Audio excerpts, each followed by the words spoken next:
Bonjour Ndeko. Bonjour les journalistes. Nakuta na bino awa namoni boyaki makambo komba makambo mboka. En tout cas nakanti toza masolo kitoko pona baninga oyo nyoso to batikali koto et puis na baninga oyo otikaki na ndako. Est-ce que goko pesa ba mwa mbote mwa ndambo? Ouais, na pesi ba peuple congolais nyoso mbote combattant na combattant ba baza na précisément na mboka ya Belgique toza na la carte de midi na bandeko nyoso ba yaki ba utaki bisika belé ba utaki France, Londres, ba utaki Suisse, Norvège, Suède, Danemark, là ba utaki Hollande. Là je peux aux amours ya Hollande. Je pense que na pesi bango nyoso mbote vraiment je pense que ba si ba komi na bandako biso pe awa toza na carte de midi kala mingi te tozo wa nani train na biso otozonga na mboka na biso. Ah d'accord, pona na moni tana yo za muke, tana yo vraiment awa etikali muke parce que horaire ezaki chargé. Alors okoiko betela biso moi li solo moi ndambu sur ordre du jour ya mukolo wana elekaki ndenge nini papa? Merci pour la question na yo. Ordre du jour ezalaki thème ya conclave ezalaki soulèvement populaire. Pourquoi soulèvement populaire? Tout lingi ke ba peuple ba se soulever na mboka. Yango toko ke na soulèvement populaire na ndenga toza dispersé. Yango toloba ke faut tous se mettre ensemble. Toza na objectif moko na idéologie moko. OK. Yango tolobela ki sur le système ya commission. Bato ba travailler qui des jours mobimba, le travail s'est bien passé, c'était vraiment magnifique. Je pense que dans le mois d'avril le 29 avril toza na mboka ya Hollande na Rotterdam, je pense que ba combattants sont déjà au courant parce que ba représentants ba délégation ba sont déjà na bango. Tant ba ozonga ba ko informer pe ba batikali na bamboka na bango donc musala elekaki kitoko makasi vraiment. Ah d'accord, namoni na mois d'avril boza en Hollande donc biso toza na plaisir à koyamba biso pour na biso surtout tozaka ba na Congo mais toza na bamboka différent. En tout cas na ko sepela mingi na réunion na tango boya na makambo asika et est-ce que rozana moi parole moko boye ou bien likanissimo ou bien conseil moko na ndenge combat ezotambola actuellement na Congo? En tout cas c'est bien na obana na conseil pour na conseiller ba combattant na ba combattante. Tout ka ba divergence na biso parce que l'état est grave. Tant que nous avons discuté, on a se préparé.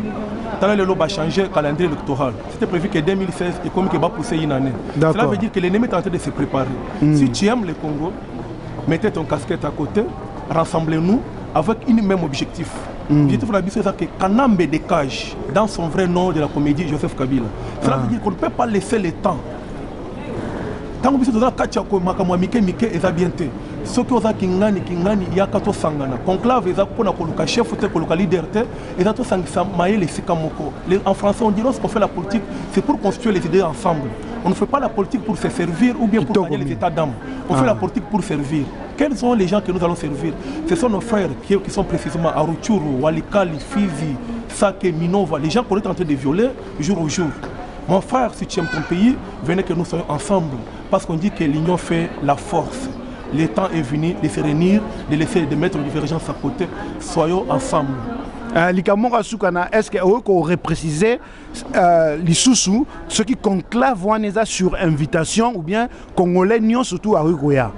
Conclave est sur invitation, par exemple, pour la presse, pour les amis du Congo, les Européens, les autres pays africains. Mais ce n'est pas pour tous les Congolais, parce que les Congolais sont combattants ou bien combattantes. Peut-être que vous avez bien. Peut-être que vous avez bien. Congolais, cela veut dire que ceux qui ont infiltré ils ont idéologie à combattant. Ah, et ça nécessaire parce que Naboy Gotanga Bakombo, tu as la colportage, médisance, tu as mépris à Congolais surtout, mais na linga qui, en fait, to sepela qui mingi aurait précisé que Batu Baroki, Moussous Barosa la déplacement quand même boité, ti na Hollande bako man apporte bon bako tate, tu as quand même na respect de Gonabso. Oui, ça c'est vrai. Na linga précisé nani place au bion na webi na combat, il y a les gens qui sont venus pour torpiller le combat. Ces gens-là, il y avait des sanctions. Mais ces gens-là ne peuvent pas venir comme ça, entrer directement. Ok. Mais côté à Congolais, on a des pasteurs, on a des groupes religieux différents, on a des associations différentes. Et ce sont les gens que nous pouvons aussi lancer les invitations. Oui. Tant que le programme est bien établi, vous avez l'invitation, on a la liste au côté. On ne pas les premiers jours. Parce que les premiers jours, c'est combattant. D'accord. Les premiers jours, c'est la stratégie. Donc, ils sont sans étiquette. Ils ont ouvert. Ils ont ouvert. Mais sauf les collabos. Sauf les collabos. Oui, sauf les collabos. Il faut bien préciser les choses. Ah, d'accord. Donc, Mouyungule, vous avez la grave. D'accord. Il y a des jours, les 14 et les 15. Ouais. Ça s'est bien passé. Il y avait les délégations qui sont venues de partout dans le monde entier. Ok. Même les combattants de l'Espagne étaient là, les combattants de Norvège, Suède, nous venons de Danemark. Il y avait du monde là-bas. Ça s'est bien passé dans le calme. Il n'y a aucune chose qui s'est passée comme critique ou bien polémique. Non, ce n'est pas le temps de faire la polémique. D'accord. Mais Toyoka qui, moi, le problème est là qui sur sécurité. Bah oui, sécurité sur les aïkins d'engagement. Il y a un peu ça. Kulutu nabiso a sous liloba. Alors nabiso Thierry le commando que tout le monde connaît, qu'on ne présente plus, que hier azali boso nabino. Oyo bolinga ka boyo ka Thierry le commando. Lelo boza satisfait. Mbote papa Thierry le commando. Mbote na pisi bande réunion sur la combattant mbote. Au moins le problème il y a sécurité. Tout ça qui est en conclave, ils ont pendant 2 jours. D'accord. Sécurité, c'est la Belgique. Sécurité, c'est la Ah, c'est bon ça. Il y a pas tout ça qui sécurité. Mais la sécurité, on a tout qui nous doute. Et ça qui bateau, il faut pas la bateau, parce que c'est pas combattant.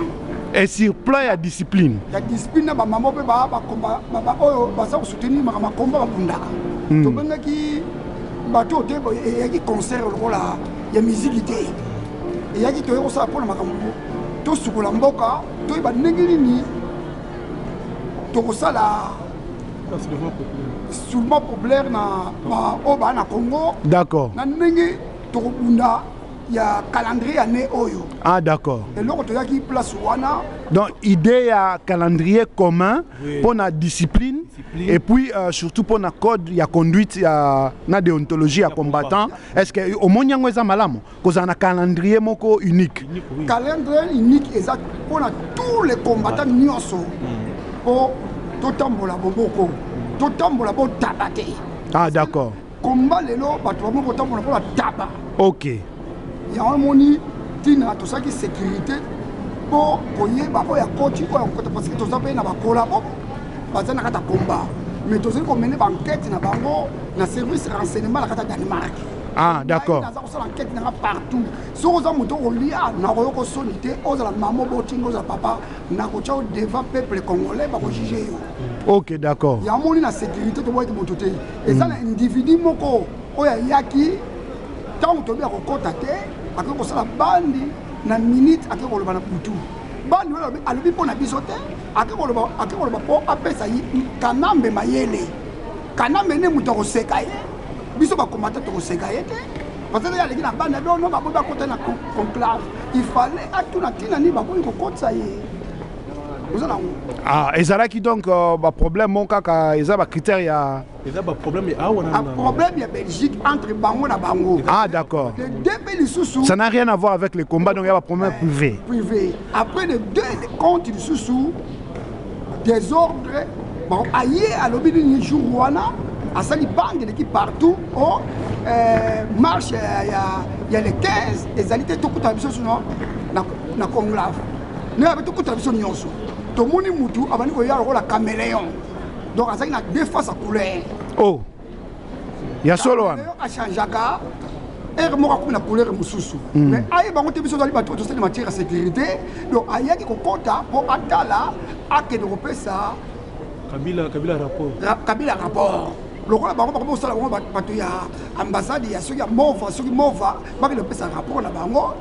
Na service à sécurité, meeting de quoi qui sur place à contacter, il y a un mot ça qui comme tous ceux qui à cause la bande là pour appeler sa message na kanambe na kin. Pour ba boy ba kota la conclave.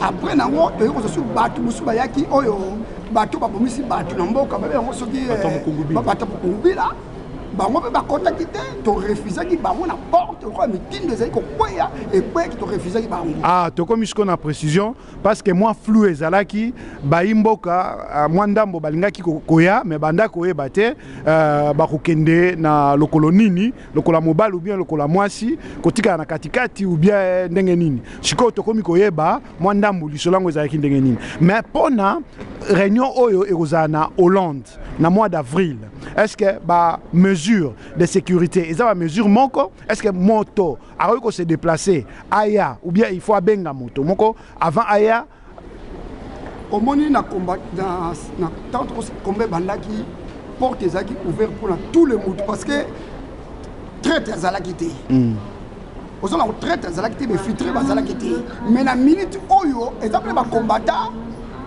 aye combattant na teni na ye alati na ye mais ntango akozonga akomi ne moto ya service akanambe yango nakobenga siko bakobenga nakobenga siko caméléon. Ah d'accord. oyo achangeaka couleur yango sikoyo foto oyebaka sikoyo mutu na mutu oyo asalaka nini mutu na mutu oyeba siko mutu wana yango tokosa siko na service ya renseignement tokoyeba oyo nani tokokota oyo nani tokokota te parce que biso moko foto biprotégé tozoba bagarde de corps te oyo akengelaka yo garde de corps akengelaka ye te biso moko soki toprotégé soki toprotégé te na sale wana moto aye kotya biloko mabe nakata biloko ole eozala mabe mingi ozali karade boke bokufi kanambe amoni asali mosala na ye d'accord azala puissance akomamina monduki te mais akokotilize kaka bato so bakokota batie biloko poison bakotya na porte oyo tokosala nini mosolo akoma na ndako efala sikoyo maboko asukulaki te ale kaka ndeko nakufi le problème yango tokosa sikoyo problème sikoyo yango wana sikoyo yango wana sikoyo makambo to elekaki ok nazala eloko asuka